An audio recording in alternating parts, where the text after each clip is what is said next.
कल की मार्केट की एक्सपेक्टेशंस एग्जैक्टली इन लाइन है जो हम ऑलरेडी डिस्कस कर चुके हैं, इसलिए मेन चैनल पर डालने की जगह हम इस ऑल्टरनेट चैनल पर इस कंप्लीट वीडियो को डाल रहे हैं। देखिए सीधा स्क्रीन पे आते हैं, इंपॉर्टेंट चीजें डिस्कस कर लेते हैं। बाय द वे नए हो इस चैनल पे तो सब्सक्राइब करके बेल आइकन क्लिक करना मत भूलिएगा।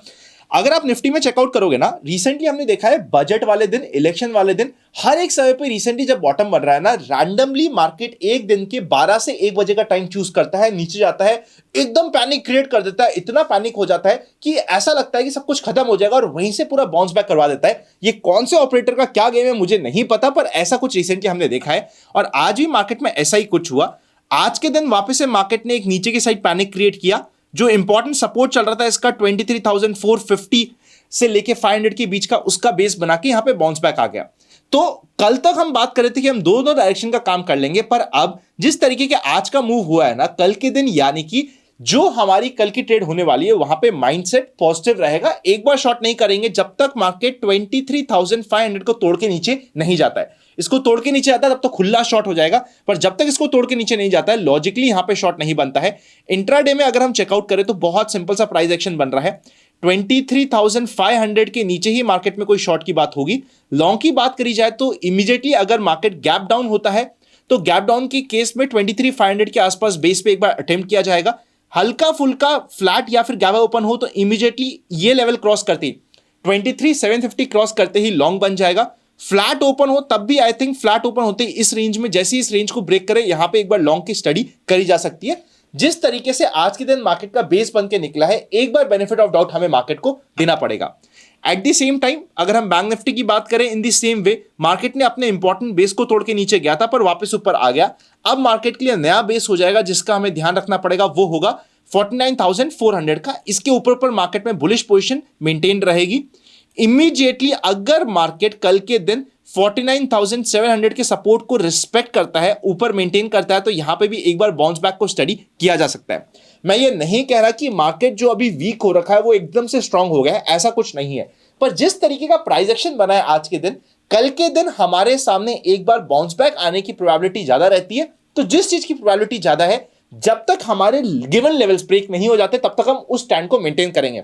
आप सपोज करते हैं कल के दिन मार्केट गैप डाउन खुलता है एंड 49,400 को ब्रेक करके नीचे जा रहा है, ब्रेक कर देता है, एक भी 10 मिनट की कैंडल 15 मिनट की कैंडल में ब्रेक हो जाता है, तब हम ऑब्वियसली यहां पे शॉर्ट करेंगे। पर जब तक ये ब्रेक नहीं होता मैं अननेसेसरी उड़ते तीर लेता हुआ शॉर्ट नहीं करूंगा, बेनिफिट ऑफ डाउट मार्केट को देने वाला हूं। और आज के दिन सबसे शॉकिंग चीज ये थी कि मार्केट फॉल हो रहा था, उसके बावजूद भी विक्स में आज सच कोई भी दिक्कत नहीं थी। मतलब विक्स स्टेबल था, विक्स में कोई भी अपमूव नहीं था। जब भी यूजुअली ऐसा होता है, रिसेंट पास्ट में पिछले 3-4 महीने 5 महीने का डेटा अगर आप चेकआउट करोगे ना, अगर विक्स नहीं बढ़ रहा है, विक्स बहुत ही स्टेबल है और मार्केट टूट रहा है, more often than not market कहीं ना कहीं बेस फॉर्म करके एक बार का बाउंस बैक दे जाता है। हो सकता है अगले राउंड में वापस से सेलिंग आ जाए, पर उस सेलिंग से पहले एक बार बाउंस बैक हमें मिल जाता है।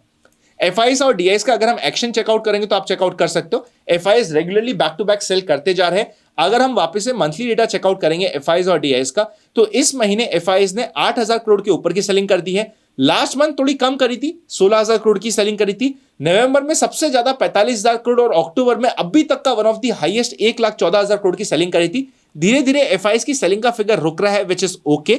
बट अब अगर बजट से पहले पहले हमें प्री बजट रैली चाहिए तो एफआईएस की सेलिंग का फिगर नहीं रुके तब भी एटलीस्ट थोड़ा सा कूल डाउन होना जरूरी है। बाइंग नहीं आ रही, हम मान लेंगे, हम सह लेंगे, पर अगर ये सेलिंग नहीं रुकती है तो जो हम एक्सपेक्ट कर रहे हैं कि यार एक बार प्री बजट रैली आ जाए या बजट के आसपास रैली बन जाए 20 तारीख के बाद की प्री बजट की एक्सपेक्टेशंस में, उसके लिए इंपॉर्टेंट होगा एफआईएस का रोल। हम चाहे कितना भी कह दे कि हम एफआईएस पे डिपेंडेंट नहीं है, हम लोग खुद इंडियन मार्केट में इतना इन्वेस्ट कर रहे हैं, पर अभी जो पिछले 2 दिन की सेलिंग हुई ना, उसमें आप देखोगे स्मॉल कैप और मिड कैप क्रैक हुए। इसका मतलब यह है कि लोकल ऑपरेटर, लोकल पंटर के साथ साथ रिटेल पब्लिक ने यहां पे स्मॉल कैप मिड कैप में थक हार के माल बेचा है, which is wrong for the market. अगर ऐसा होता है तो इवेंचुअली मार्केट की वीकनेस बढ़ सकती है। ऑल्सो इस वीक हमारे सामने मार्केट में 2 आईपीओ है, दोनों आईपीओ में इस इतनी सी मार्केट की वॉलेटिलिटी का फर्क नहीं पड़ेगा। वहां पे हम बिंदास होकर काम कर सकते हैं, जो हमारा बेसिस एनालिसिस है। मुझे पर्सनली दोनों आईपीओ पसंद आ रहे हैं, इनविट वाला पसंद नहीं आ रहा, पर बाकी 2 जो इंटरेस्टिंग आईपीओ है वो स्टडी करने में मजा आ रहा है। मैं पर्सनली वहां पे एक्साइटेड हूं अप्लाई करने के लिए, तो मैं उस स्टैंस को मेंटेन कर रहा हूं। वीडियो अच्छा लगे तो लाइक करे बिना मत जाइएगा। सारे इंपॉर्टेंट लिंक्स डिस्क्रिप्शन में, नए चैनल पर तो सब्सक्राइब करके बेल आइकन क्लिक कर दीजिएगा। सी यू वेरी सून।